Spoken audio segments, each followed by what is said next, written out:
pokok kasai. Orang selalu tersalah anggap. Ingat, dia buah matua ataupun longan Brazil. Longan Brazil dia lebih bulat. Yang ni bujur. Macam buah kheyang. Orang utara kata buah kheyang. Dia keras. Ni buah dia yang belum masak. Dia hijau. Kemudian dia akan jadi buah dia gini. Dan boleh makan. Pokok ni selalunya tumbuh di tepi sungai. Ikan yang suka makan buah ni ialah ikan kelah. Ikan yang mahal. Dia suka makan, dan ikan besar-besar memang dia suka makan buah ni. Sedap dan manis. Bagus untuk jantung, demam, sakit cacar air.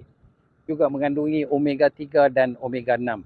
Kalau siapa ada demam, contohlah demam teruk, barangkali dia ada pokok ni, boleh saja ambil daun ni dalam 3 helai daun hijau, kemudian kita rebus dengan 3 gelas air, jadikan 1 gelas, amalkan minum untuk demam. Kalau siapa yang ada masalah jantung, nak sihatkan jantung, ataupun tak ada masalah jantung, tapi untuk menjaga jantung kita sihat, daun ni bagus. Daun yang dah kering. Ambil daun yang kering begini, buat teh. Masukkan air panas, buat teh, dia sedap.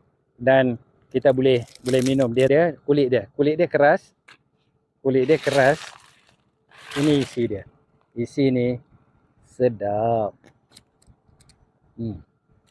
Dia akan rasa macam longan, rasa macam lychee, rasa macam rambutan. Payah cari tepi sungai. Okey. Wallahi boleh cuba. Okey. Wallahi astalabi.